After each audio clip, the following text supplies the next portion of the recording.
I'm with Anthony Kerrigan of Ghost Eire, and he's based in County Kerry in Ireland. He is a seasoned paranormal investigator and interviewer of other members of the paranormal field. Hi Anthony, how are you doing today? How you doing? How you doing, Anne? Hi Spooky Isles. Hi everyone. So you've been in the paranormal field for quite some time. Tell us a bit about yourself and how you got into it. I suppose I got into it at roughly a young age, or I suppose ghost stories by my father. My dad's a Galway man, and he used to tell me stories about the Banshee and the Headless Horseman. And from then on, I suppose watching TV like Ghost Watch, TV program hosted by Michael Parkinson, Sarah Green and Craig Charles, that really scared the hell out of me. But at that time, we didn't know that it was real, that was actually a mock-up ghost hunt. It was all,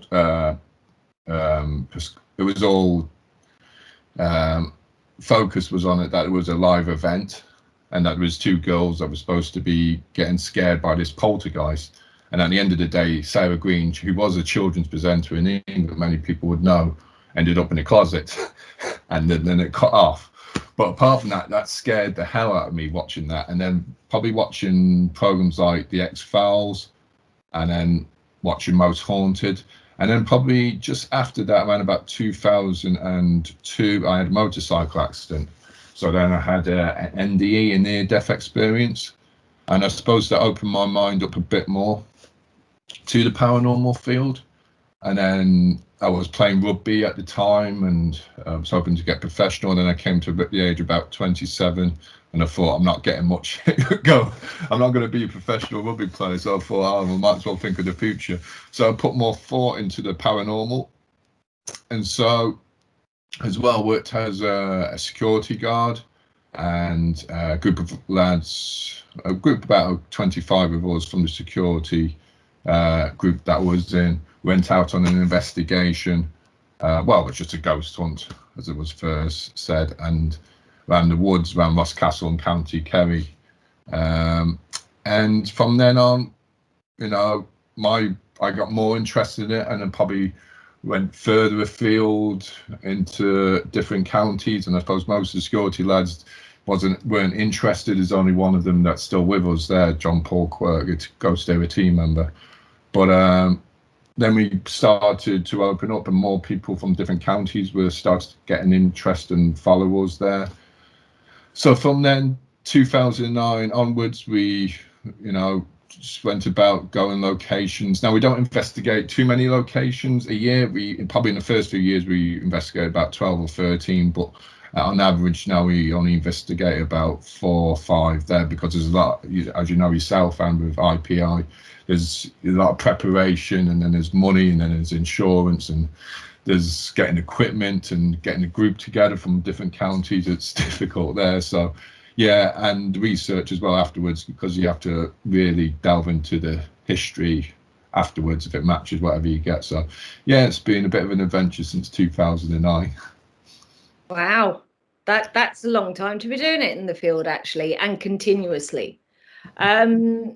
What was the first location you did as a team? Can you remember?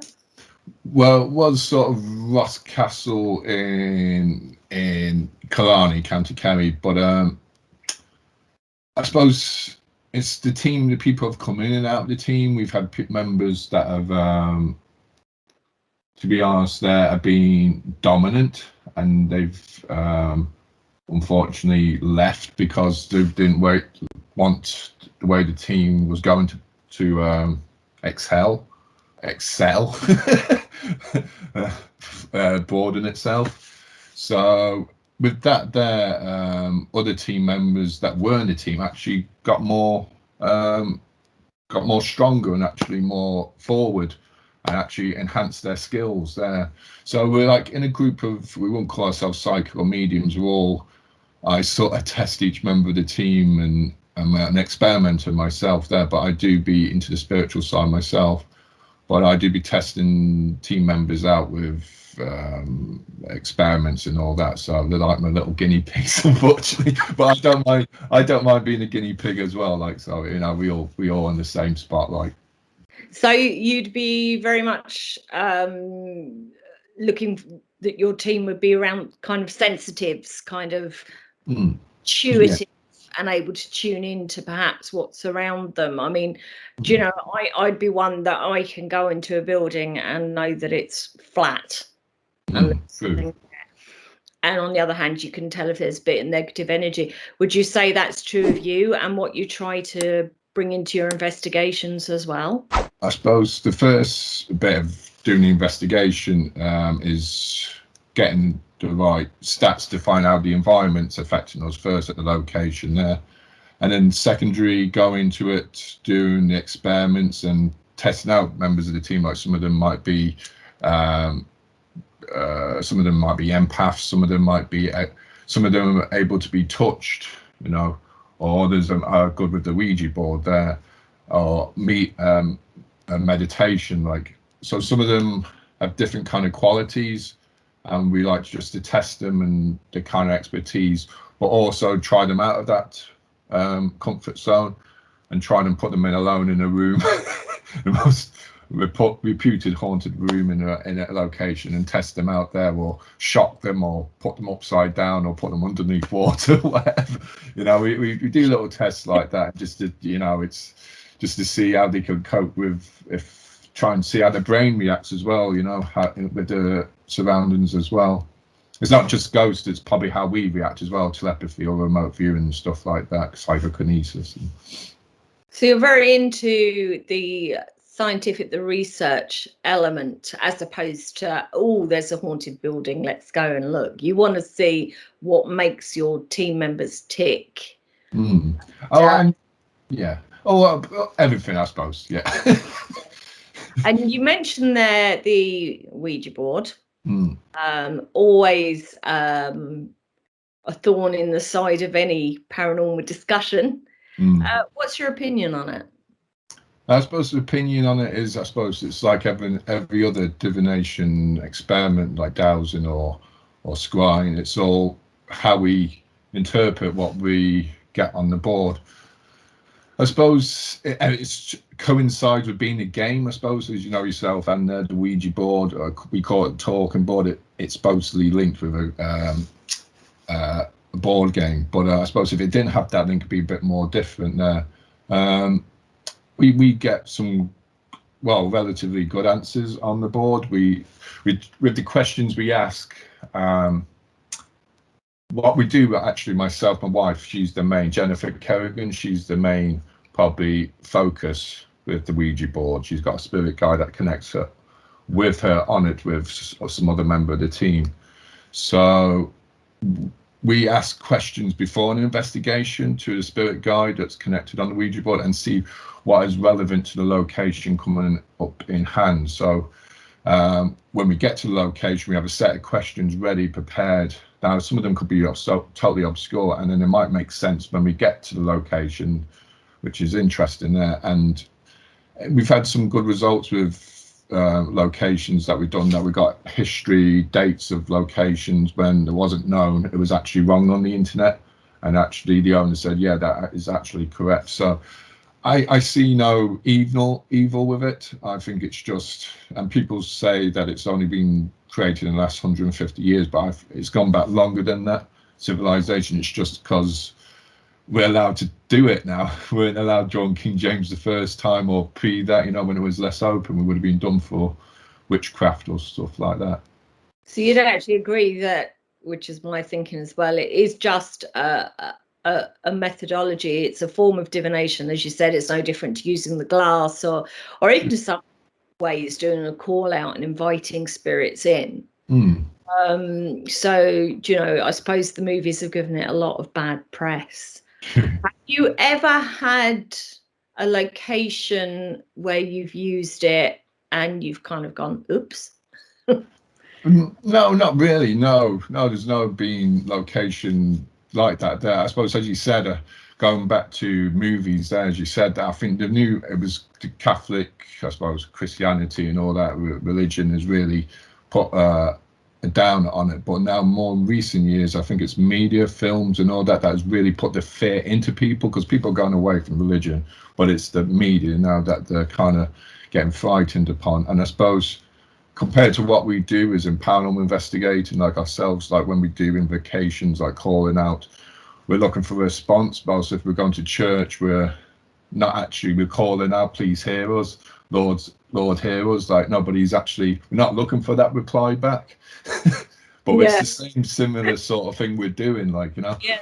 But no, nothing evil, or I don't think there is anything evil there. I think if there is, we should explore it, because we're explorers ourselves, aren't we? And we got to delve into it there, you know. We got to go that beyond, you know, to see what it is there. Like, I suppose it's just people's interpretation what is evil then as well, you know.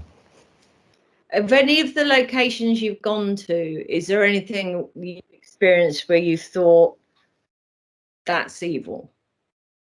Probably not. Probably some of them are probably hesitant in communicating or giving the right information. I suppose with churches and graveyards, we don't get enough reliable evidence. I suppose that's because of the way the people were, like churchgoers and all that, they were against that, you know. So I won't call them evil, because it's just their way of thinking, their consciousness, and people would think that was evil, like, you know.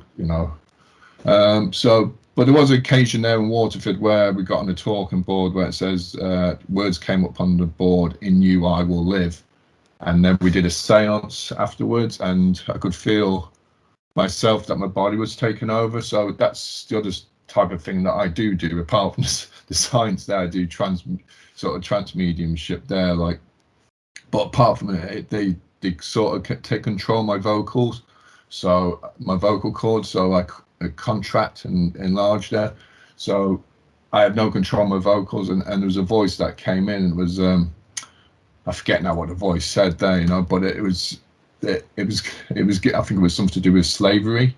And yeah, it took me back. I lost control of all my body and my vocals, but my mind was still there.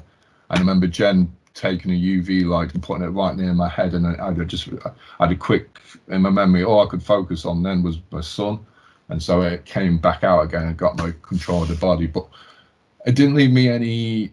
I was a bit shivering afterwards, but it didn't leave me with any scare. I wasn't scared by it, and I suppose I just wanted to find out more. And I suppose that's like fine line between channeling and possession. I suppose that's the other thing there, you know. That's what I was going to ask actually on that, with the transmediumship. It is, you're kind of hovering on the border, aren't you? And would you ever be scared that it could happen, that it could mutate into possession, or do you feel that you're solid enough to put that kind of to bed that you don't need to worry about it? Yeah, I don't need to worry about it in that terms there, because I've sort of got to know my spirit guides there, and I know my memory that I can come out of it there as well. So these beings are there to guide us virtually, like people call them angels there as well. But as well, I'd say that we'd, you know, as in anything evil, it's just how we interpret it then as well. And I suppose, as in going back to possession and all that, it's just how our brains focus, how we interpret it, how we link in with it, how we are after it, to see if we're scared or not, you know. And I don't feel any fear with it at all there, you know.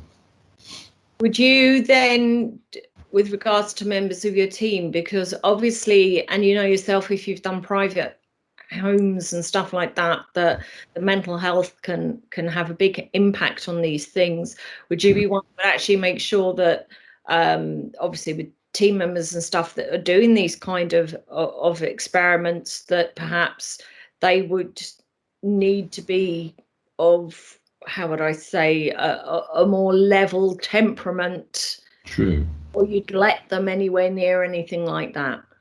I'd first of all,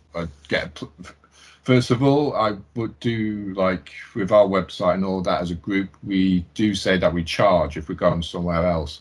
And now that might be different compared to other teams there, but I feel because of the mockery of the paranormal field, that it's all free.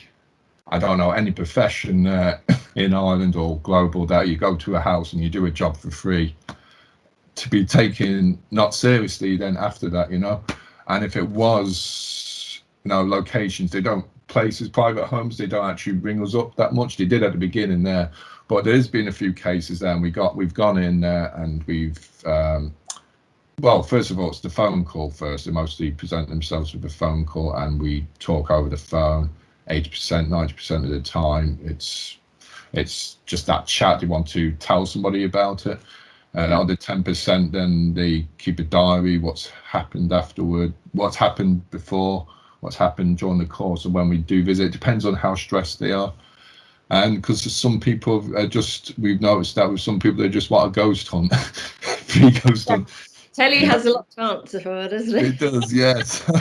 So you know, we you know, that has happened before. So we don't do that. So we suss them out, and there's there is a reasonable explanation behind what's going around, like in an environment or just the way the person is, and really it's just how they cope with whatever's around them. And we're not there to do any exorcisms or anything like that. You know, we do believe that the spirits have got a right to be there. It's just how we cope with them around.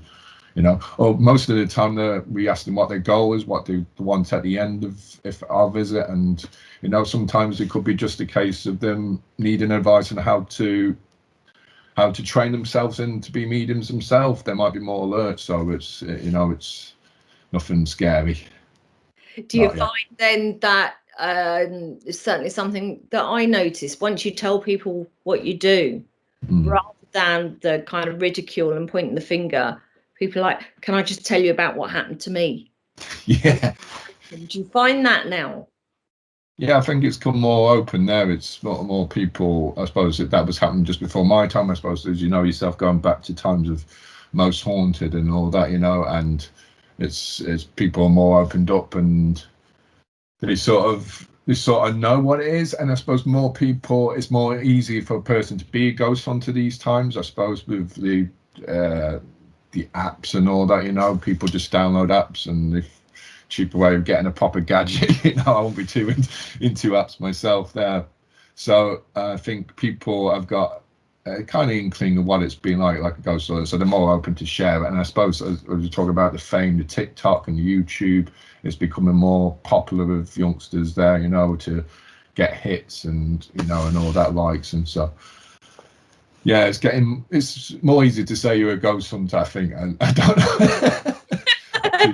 I'm not too sure. I won't shout out yet. No. Yeah. You were saying there that you're not really an app man, and you know, we'd be kind of shy away from some of the kind of glitzy apps and things.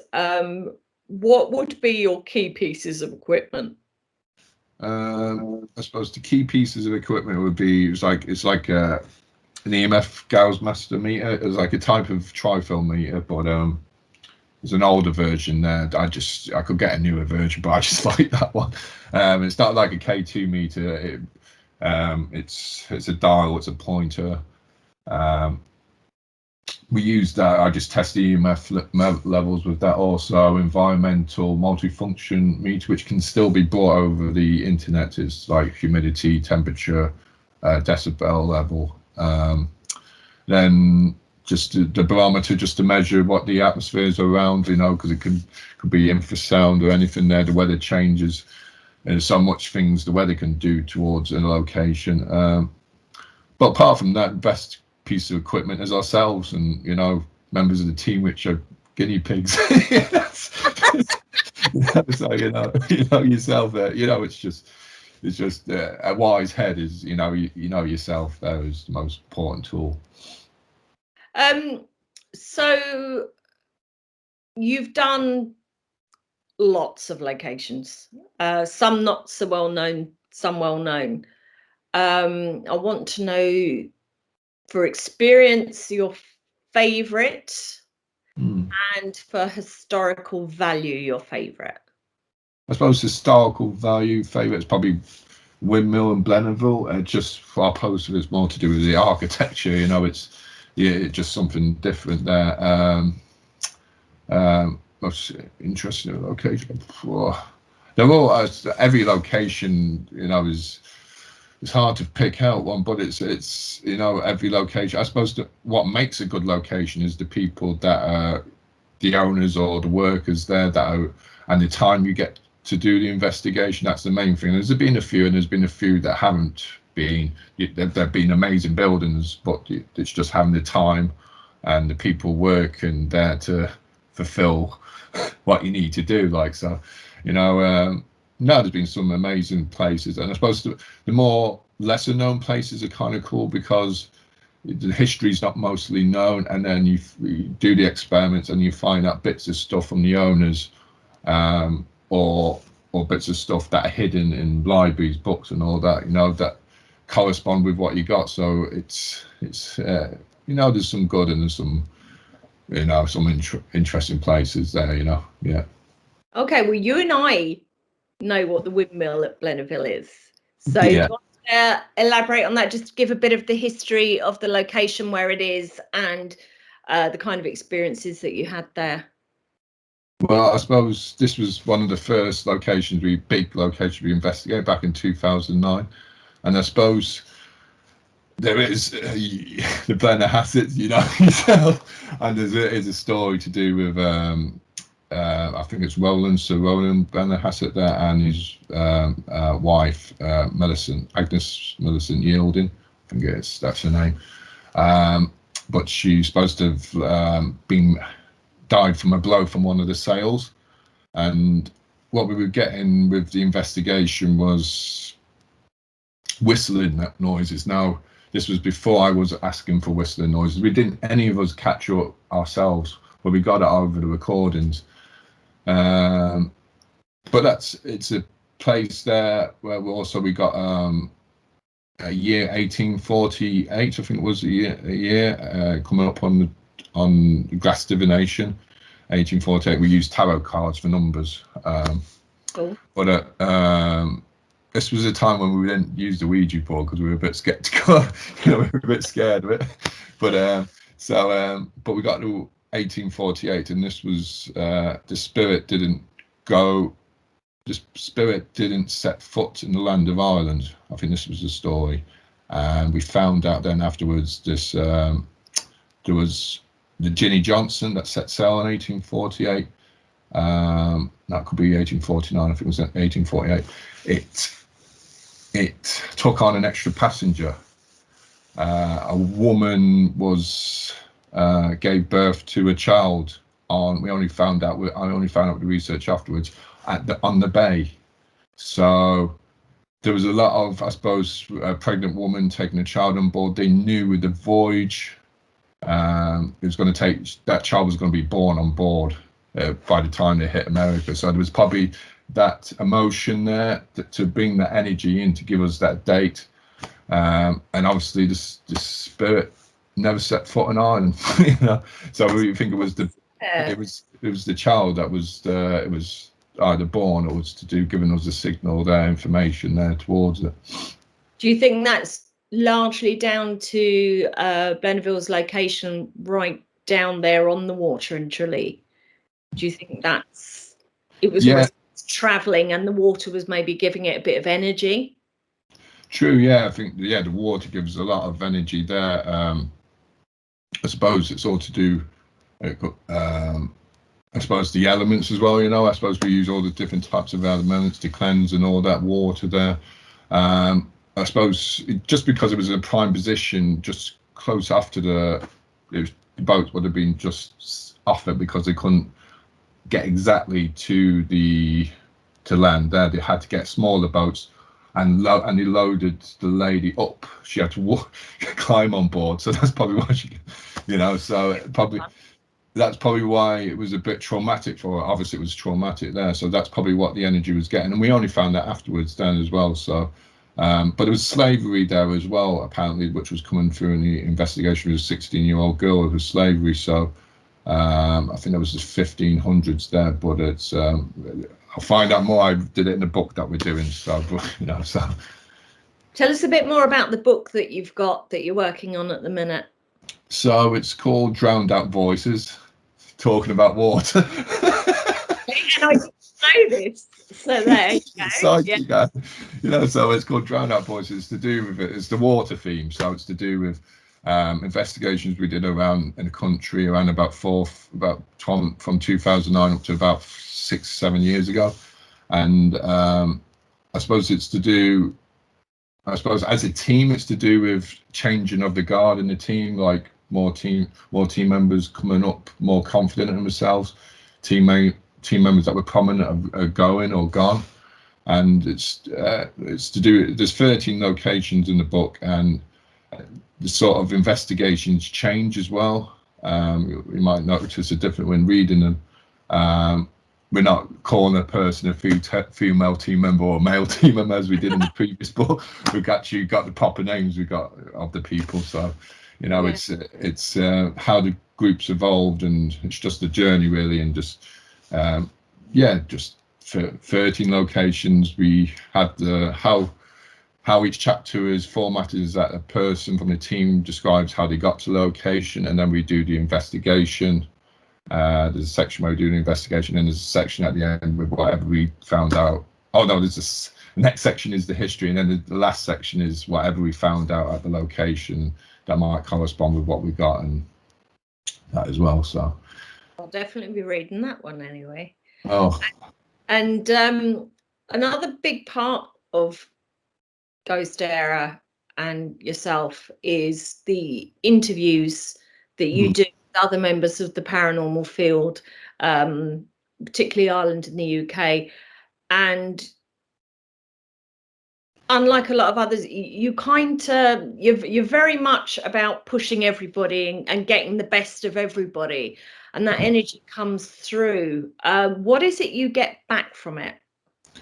Well, I suppose it's just getting, I suppose it's a lot of respect for other teams, and I just like to respect other teams, and I suppose mention the names of the teams, it shows respect and that they notice as well, I suppose it's hard to get, I know it's myself there, it's hard to get these people on TV to come on because they're all under contract and all that, But there's a lot of, I love the subject, and I'm learning myself there about what the people are saying and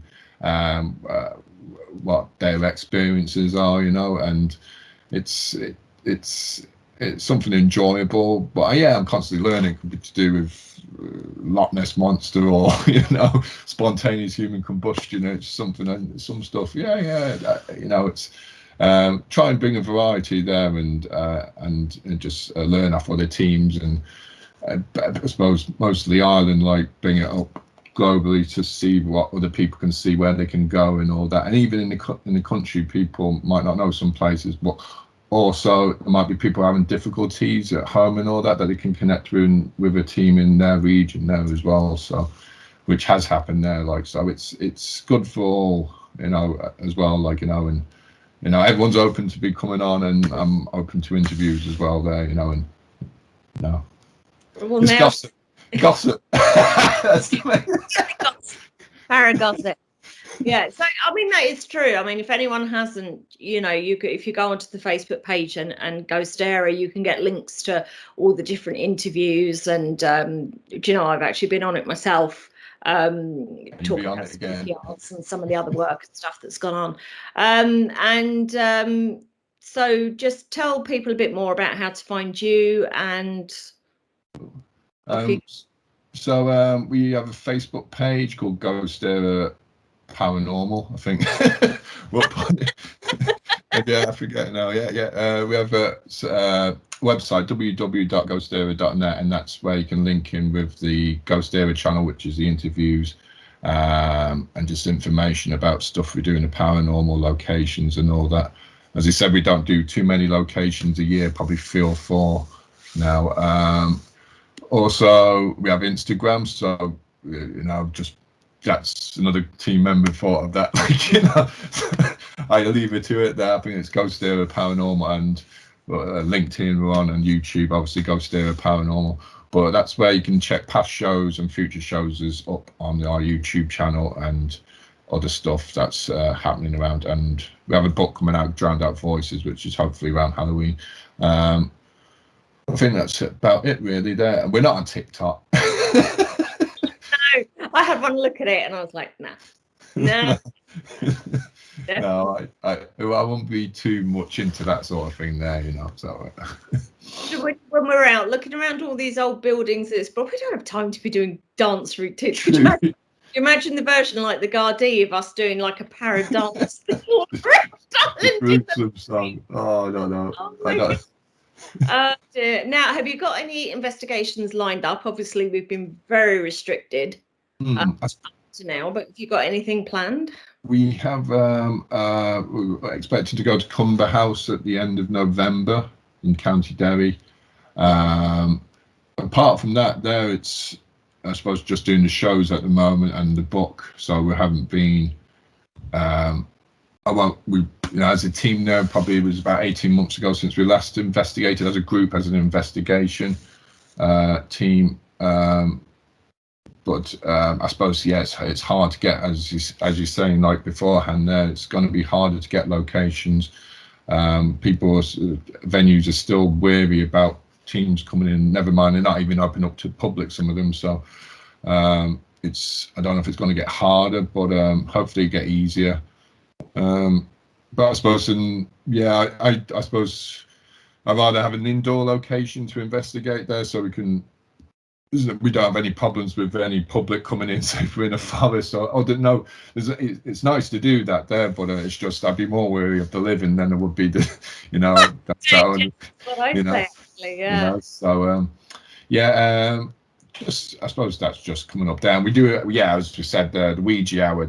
We do that. We'll have another one around Halloween time. So it's just where people can ask questions when you do an experiment with the Ouija board on the Facebook Live. So, you know. Interesting times. Yeah. Well, thank you, Anthony Kerrigan and Ghost Eire, for joining us on Spooky Isles, and we'll catch up with you soon. No worries, sis. God, that flew by.